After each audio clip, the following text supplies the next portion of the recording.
What is going on, YouTube? How's it going? Welcome back to the channel. Today, we're gonna make simple greeting cards. I've got somebody at work that I wanted to express a little gratitude to, and so I'm gonna make a simple greeting card using the same stencil and watercolor techniques that I used in a previous video. And I'll be digging into my design treasure chest for some good stencil options. I'm gonna stick with the bingata-style patterns that I was using in the video just before this one. So if you want to learn how to make greeting cards, which are getting more and more expensive every day, then join me today. We're going to paint some greeting cards using watercolor stencils. Come on, let's paint.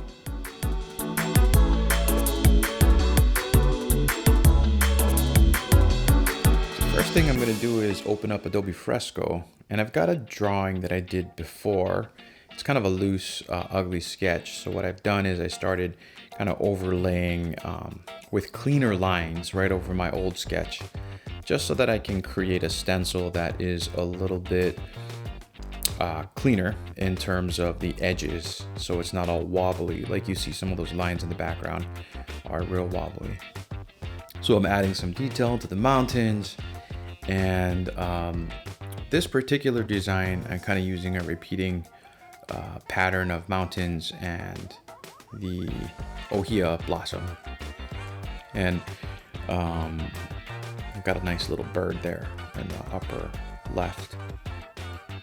I'm using these similar wave patterns. They're kind of representing air, or just kind of like a wispy design element to kind of tie everything together.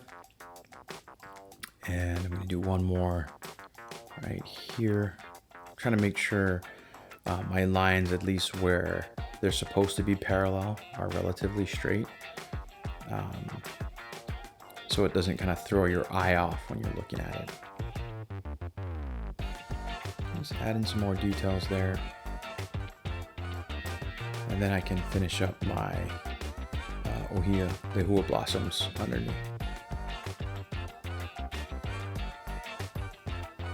All right, and I'm just gonna try to keep the details here pretty sparse, knowing that this is all part of a stencil that I'm going to eventually have to peel away.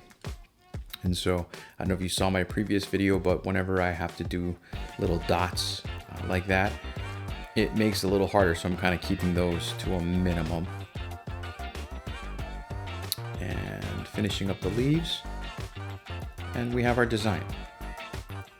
And the next thing I'm going to do is fire up my Cricut, and once I load the design up into the Cricut application, I'm going to cut it on a piece of vinyl, and that's going to allow us to take what is essentially a large sticker and apply it to the cardstock that I've got. So looking pretty good. I'm gonna go ahead and throw it into Cricut and let the Cricut do its thing.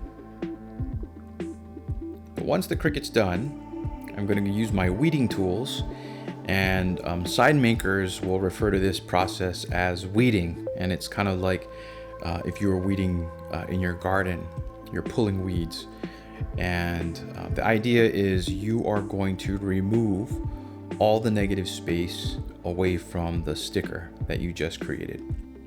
Going through all my tools, I went through a bunch of X-Acto knives and I keep losing them, so I eventually just started using my pocket knife, the Spyderco. That is my daily driver.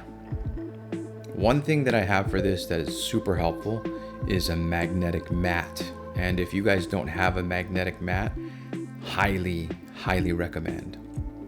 So you can see here I'm fast forwarding through this piece, but I'm removing all the negative space to the sticker or to the stencil. And you can see where those dots kind of pose a little bit of a challenge. This part of the process is the transfer tape.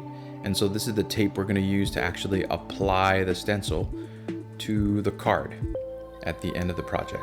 So I'm using my Spyderco here to give me a nice piece of transfer tape, which is essentially a giant piece of masking tape, and my handy dandy Cricut scraper. You could use a credit card or any flat surface.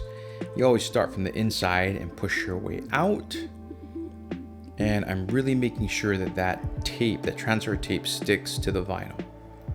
Because in this step, what I'm going to do is flip it over and I'm going to peel back the sticker backing so that the actual sticker itself gets stuck to the transfer tape. You'll see what I mean. This is the cardstock I'm using. It's a greeting card, watercolor greeting card from Strathmore. You can find it on Amazon.com. I'll put the link in the description below. It's my favorite one for making cards.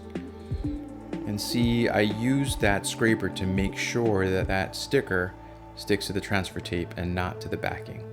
And now that that's all set, I'm going to use my magnets to kind of help me line up the card. And I'm just going to eyeball this. I'm going to place it as straight as I possibly can. And again, just like in the previous process, once I have the stencil aligned, I'm going to start from the middle and work my way out. And then just go ahead and make sure that the stencil or the sticker is really pressed well using that scraper so that the adhesive sticks to the cardstock. And then I can peel away the transfer tape. And I know it's really hard to see, but if you look closely, you can see, peel away the transfer tape, you can see that vinyl sticker, the stencil, left behind. And now we get to the fun part, we get to watercolor. So my 3 primary brushes, I'm using the larger flat just to wet the space so that when I apply some watercolor pigment, it spreads. And so you'll see me do this throughout the process. I'm gonna start with the mountains. I'm gonna get some nice greens in there, mixing my greens together. And just letting those colors kind of bleed in and seep through all the little cracks. And again, in this process, when we're using a vinyl stencil like this, it's so satisfying because I can really focus in on almost the therapeutic nature of the water spreading.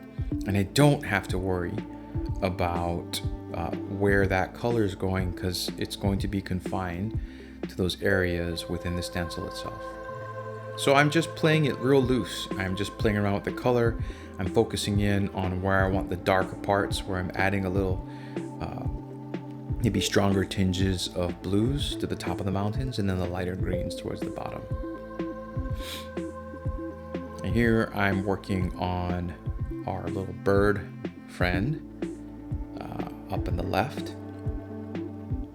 And then I'm gonna go ahead and add some blues in, some indigos in for those wavy, kind of airy design elements that help to pull this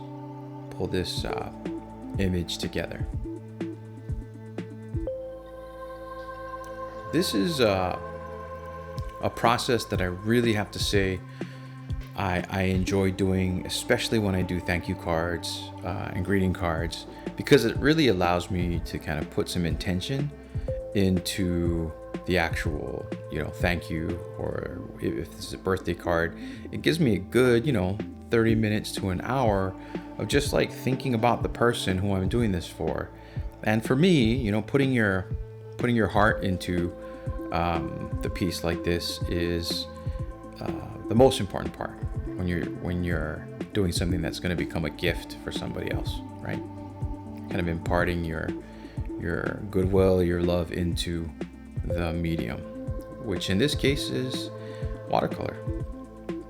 So I'm painting in my ohia blossoms, and I'm using kind of like a magenta almost, but the real color of the ohia is a little bit deeper red, but I wanted to kind of stick to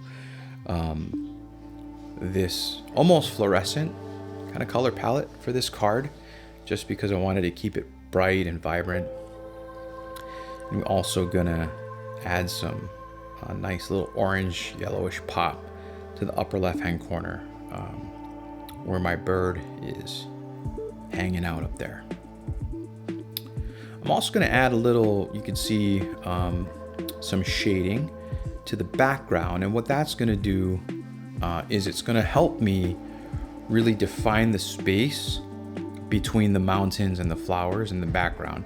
Because if I didn't put those colors or that pigment there, you wouldn't really clearly see the shape. The shape would only be defined by the inside line that's containing the color, the pigment in there, and you wouldn't get any of the nuances of the shape of the outside line. So I'm going to kind of fill in some of the gaps behind my Ohia Lehua flowers, and that's going to really allow the shape of the flower, the outside line, to pop a little bit. And you'll see I'll do the same thing for the mountains up on top. So I'm just kind of filling it in here, getting some good purples in there. Always love a good purple. And then going in with the sky here with a little bit of blue. Yeah. So relaxing doing this, doing watercolor this way, just letting your brain just kind of zone out. You don't really have to think. That's what I love about doing stencils. Now, at this point, I'm kind of adding a little detail. I think I'm going in with a little deeper red to put some highlight, like some accent lines on the inside of the lehua blossom. If you've ever seen the Ohia Lehua, it's actually made of these tiny little tendrils.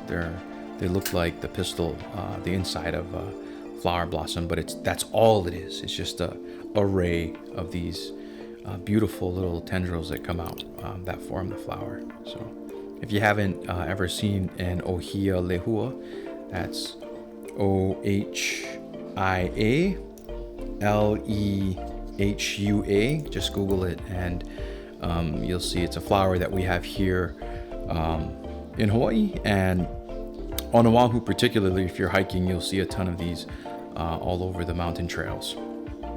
It's a super beautiful flower, and in some neighborhoods you even see them in backyards, neighborhoods that get enough rain. Okay, it looks like I am just about done with the painting part of this. Now, the final piece of this puzzle, after I put in the details on the flower, is to really look at the most satisfying part, which is to peel away all of the negative space, to peel away all of the stencil, so that you can really see some nice crisp white lines. And that is the most satisfying part to this whole procedure in my mind.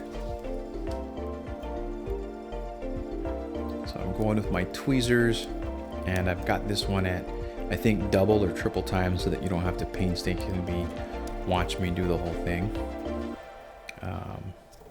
And I'm just peeling away slowly all of the vinyl sticker, so that all that's left behind are these really crisp, clean white lines.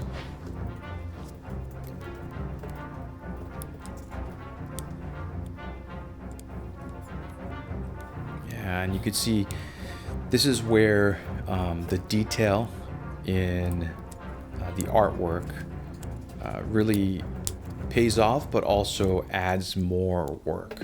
So I always try to kind of stay conscious of that when I'm doing the design, is to understand how much time I actually have to do this project, because that will greatly affect the amount of time it takes to both weed the stencil as well as pull the stencil off when you're finally done. All those little tiny dots I've got to remove one by one.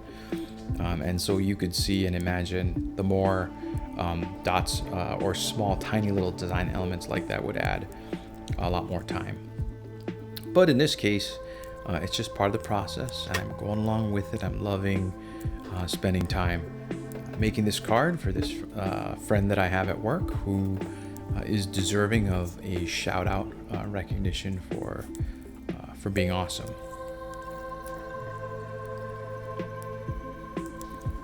So I'm very close to almost being done with most of this design. I think I just gotta get a few more elements over on the upper right hand corner here.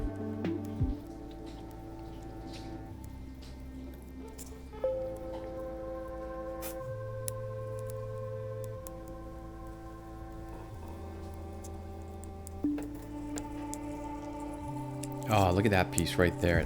That is satisfying.